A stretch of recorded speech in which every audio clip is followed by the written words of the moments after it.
Bonjour, bienvenue sur la première vidéo de cours sur le théorème de Pythagore. Alors vous avez déjà vu une vidéo, mais qui était une vidéo d'introduction. Ici, on est sur la première vidéo du cours, c'est-à-dire que vous devrez copier le contenu de cette vidéo sur votre cahier. Alors, donc, normalement, vous devez écrire chapitre 9, théorème de Pythagore.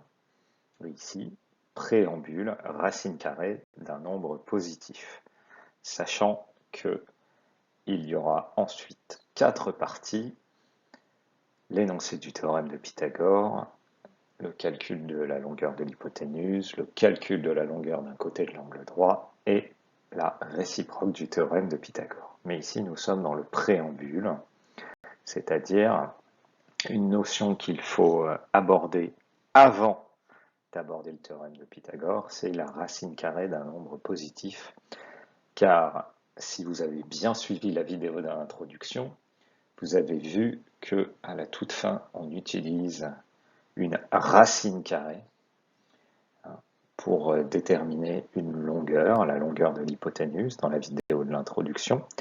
Et oui, parce que le théorème de Pythagore permet de faire des calculs sur les carrés des longueurs des côtés. Nous, souvent, ce qu'on veut, c'est pas le carré de la longueur d'un côté, mais c'est la longueur du côté.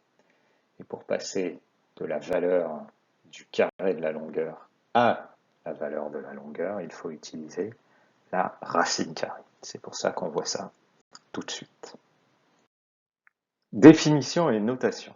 Soit petit a un nombre positif, la racine carrée de petit a est le nombre positif dont le carré est égal à a. On le note, racine carrée de petit a. Et on a donc, en résumé, la racine carrée de petit a qui est un nombre positif, et la racine carrée de petit a au carré doit être égale à petit a. Bon, bien sûr, comme ça, cette définition a l'air un peu complexe, et j'imagine pas facile à comprendre pour vous, mais vous allez voir que c'est relativement facile. On va passer à des exemples numériques pour que vous vous appropriez un petit peu cette définition. Par exemple, la racine carrée de 9. La racine carrée de 9, c'est le nombre positif dont le carré est égal à 9. Alors, qu'est-ce que je connais comme... Est-ce que je connais un nombre dont le carré est égal à 9? Est-ce que je connais un nombre qui, mis au carré, donne 9? Bah oui, normalement même vous en connaissez deux. Vous connaissez le nombre 3. 3 au carré est égal à 9, 3 fois 3 ça fait 9. Et vous connaissez le nombre moins 3. Le carré de moins 3, ça fait moins 3 fois moins 3, et ça aussi ça fait 9. Mais la racine carrée, parmi ces deux nombres, c'est le nombre positif.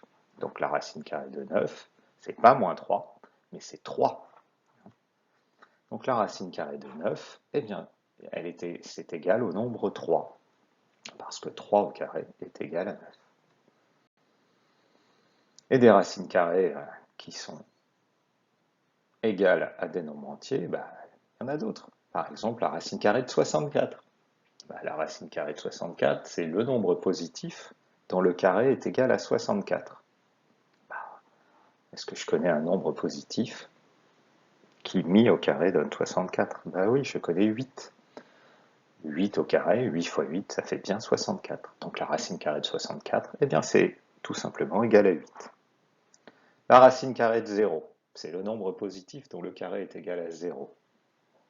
Ça, bien sûr, c'est 0, puisque 0 au carré, c'est 0 fois 0, c'est égal à 0 fois 0 et c'est 0. La racine carrée de 1, c'est le nombre positif dont le carré est égal à 1. Ça aussi, c'est 1. 1 au carré, 1 fois 1, ça fait bien 1. Alors, bien sûr, il ne faut pas croire que toutes les racines carrées sont égales à des nombres entiers. C'est même assez rarement le cas. Les racines carrées sont même rarement des nombres décimaux.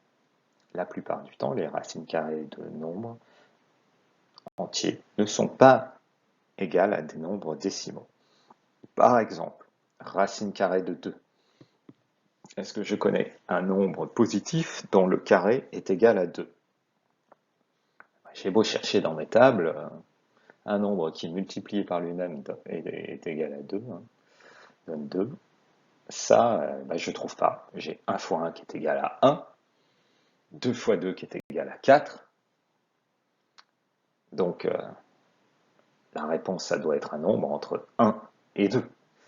Alors, je peux essayer 1,5. 1,5 au carré, ça fait 1,5 fois 1,5, ça fait 2,25. Donc, je me rapproche du 2, mais je ne suis toujours pas à 2. Mais en fait, je peux chercher comme ça, et il n'y a aucun nombre décimal, aucun, qui, mis au carré, donne 2. Mais par contre, donc, le seul nombre dont le carré est égal à 2, c'est le nombre qui est noté racine de 2, comme ça. Je ne peux pas l'écrire ni sous forme décimale, ni sous forme de fraction. Alors par contre, la calculatrice va me permettre d'avoir une valeur approchée de racine carrée de 2. Alors si je prends une calculatrice, je vais taper seconde ici, ce bouton, là, x au carré, et vous voyez que au-dessus de ce bouton, il y a un petit racine carré, là. Seconde, racine carrée, ensuite je mets le 2 sous la racine, je fais égal. Alors, il est possible que la calculatrice vous réaffiche racine carrée de 2.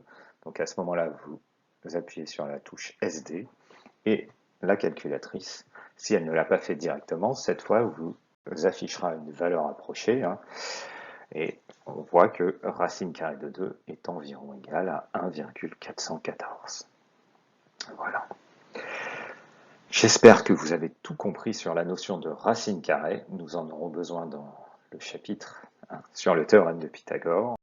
Et on se retrouve pour la deuxième vidéo. À bientôt.